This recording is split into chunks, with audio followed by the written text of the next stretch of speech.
there's anything that has dramatically increased how much I get done without burning out, it's my weekly schedule.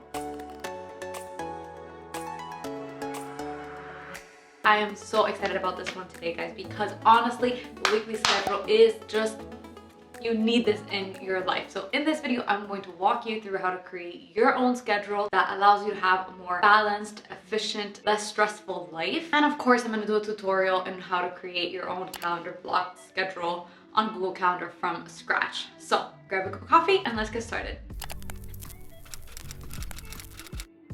Most people think that their weekly schedule is a product of their daily routine. The gym from 7 to 8 in the morning, they work from 9 to 5, and then from 6 to 7 p.m. they have dinner, and that's how the rest of their week goes every single day. And they have this very monotonous schedule and then escape from it during the weekend. Wow, is this how I thought that things were supposed to be? That's where you're at. Don't worry, by the end of this video, hopefully I will have changed your mind, because this is what allows you to actually intentionally plan for a more balanced life, to be able to sprinkle into your week a lot of the different areas of your life without actually feeling like you're just giving the last ounce of energy that you have to those areas all the time.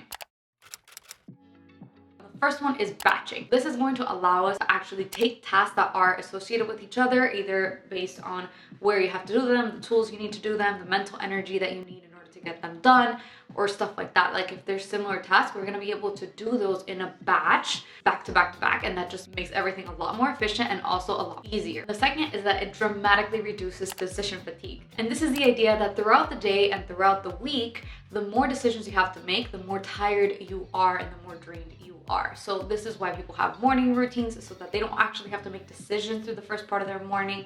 And this is why people do things like dress the same every day, so they don't have to make these decisions. Decisions are very taxing to our brain because it takes so much analysis and so much mental and emotional energy, and therefore you want to reduce this as much as possible. So the weekly schedule allows you to not have to decide a lot of things. You don't have to decide when you typically do your laundry, when you typically work out, when you typically do your deep work. Like, you don't have to make all of these decisions because you already have a blueprint. The way this works is we're going to create the schedule once, okay? This is when you're gonna really do all of that analysis, ask yourself the questions I'm gonna walk you through, and create your master schedule.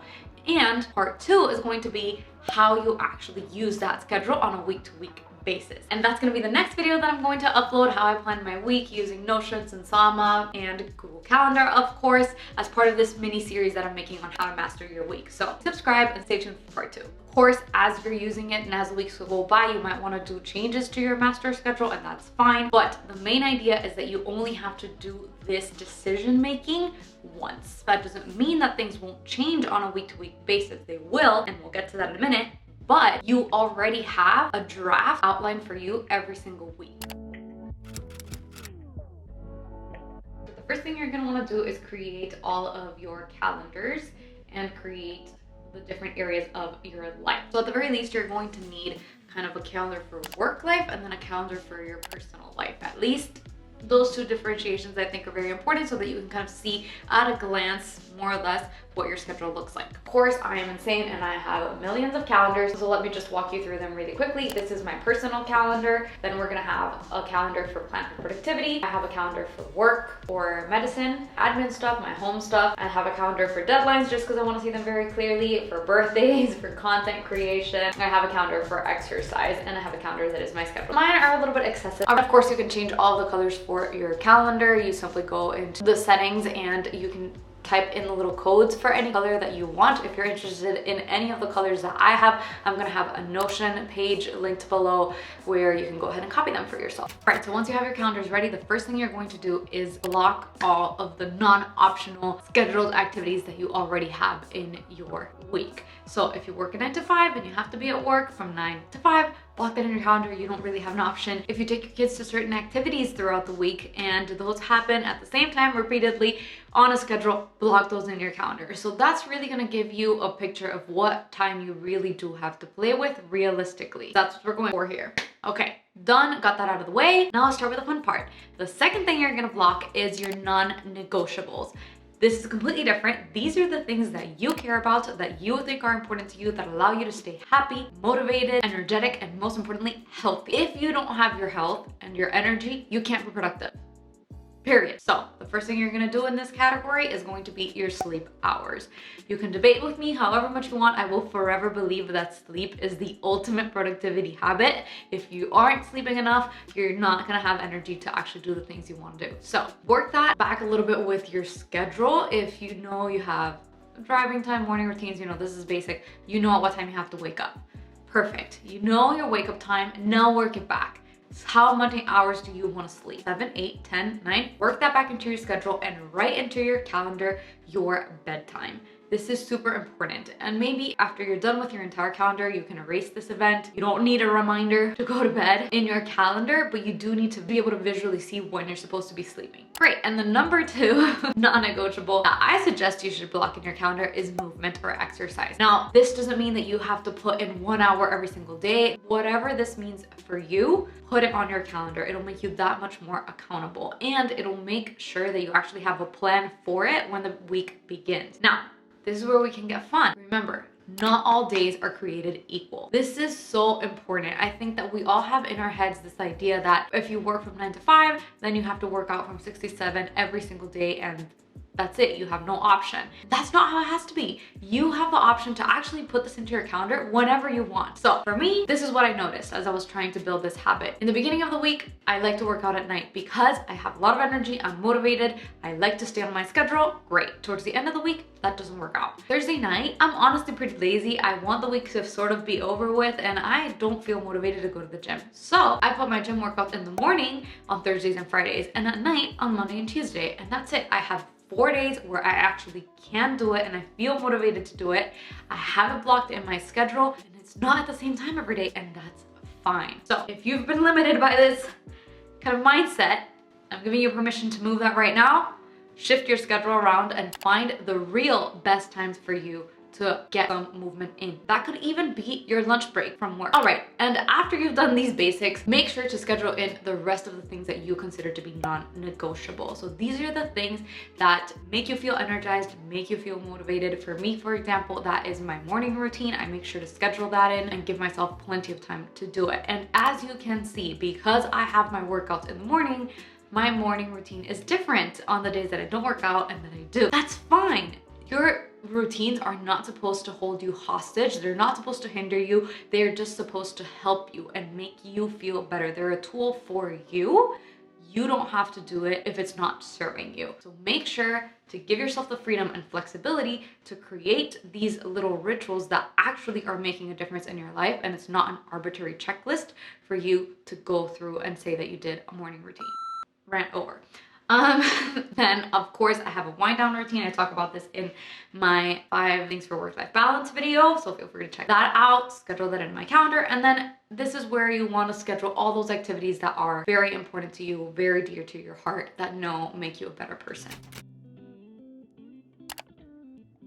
Sometimes I think we stop at blocking 9 to 5 as workday, but there's a lot more that you can do in terms of getting smart with your calendar when it comes to scheduling your work. So for starters, the first thing you're gonna ask yourself is, how are your energy levels throughout the day? Where are your peaks? Where is your brain naturally most focused at? And when are you pretty much drained? And you're gonna wanna schedule those high energy demanding tasks when you are at your brightest and most focused, and those low energy tasks when you're at your lowest. And this is super important because a couple of days a week at least, you should be able to protect some hours of deep work. This is work where you're gonna be fully immersed into it and fully focused on what you're doing without interruptions, without letting all the stupid little admin stuff get in the way. So make sure that you schedule these into your calendar before the week starts. All right, so far we have, I think, those big ticket items already on our calendar, and it's time to fill in the calendar and sprinkle it in with all of the other little details of life. And I think this is the part where this idea of creating a weekly schedule really starts to make a difference, because most people, this is where they'd stop. They'd be like, okay, I have my work, I have my workouts, and that's it. And while that is better than nothing, you are missing out on getting rid of all of that mental clutter and all of that decision fatigue because you are not scheduling the other half of your life. This is what I like to think about now. First, try to analyze what your weekly flow is like. What are your energy and motivation levels throughout the week like? If you're like me, most likely you start the week very highly motivated with a lot of energy and really wanting to get things done. For me personally, I have a really big dip on Wednesdays where I feel Wednesday night is just like my, okay, let's please take a break.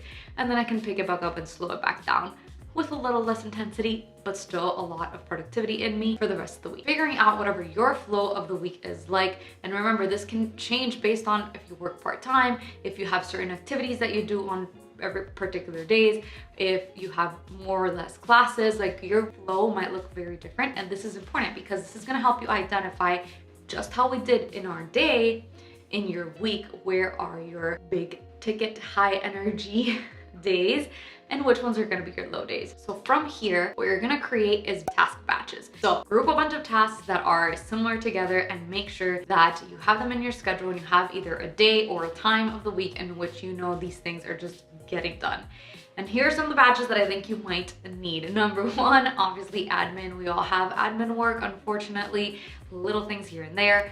You might need a cleaning batch, you might need meal prepping or a cooking batch, house stuff planning, side hustle, or whatever it is you're doing for fun. The idea is here you can maybe take a mental inventory, write down all the things you do weekly, and then figure out what are the things that you can batch together and when is best for you to get those done. For example, for me, I have decided that I do my admin work on Wednesday mornings. So that goes into my calendar. When Wednesday comes up, I just know that I have all of my admin work ready for me. And the reason why this is so important is because of Parkinson's law. This is a law that says that if you allot a lot of time into a task, it's gonna take you all of that time. If you allot 1 hour instead, it's gonna take you 1 hour to do it, which is why calendar blocking is so efficient. It's because you know that that's the amount of time you have to do it and it gets done.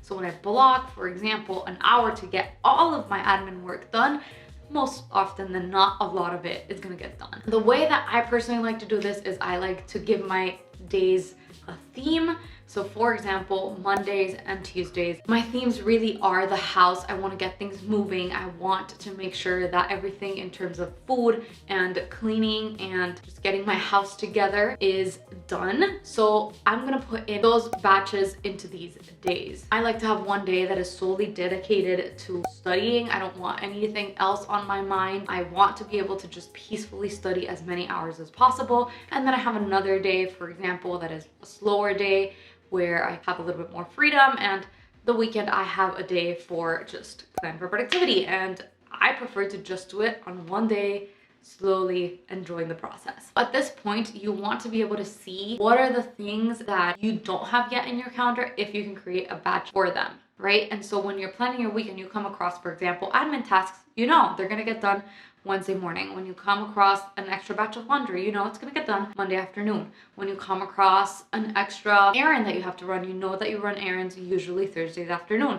Little things like this, the idea is that you already have a decision for when they're going to happen in your week on the blueprint. This is gonna make the weekly planning process so much easier because you already know into what slots you wanna drop all of those little tasks that are popping up on your to-do list.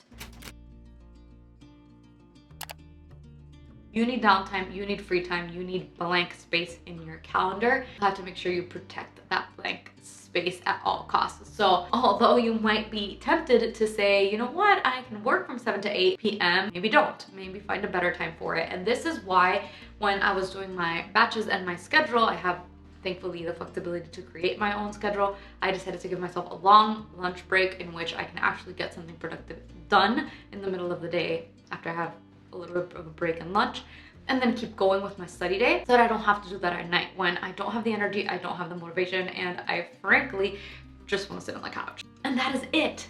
You have now a baseline. This is your draft, this is your outline, this is your blueprint for your week.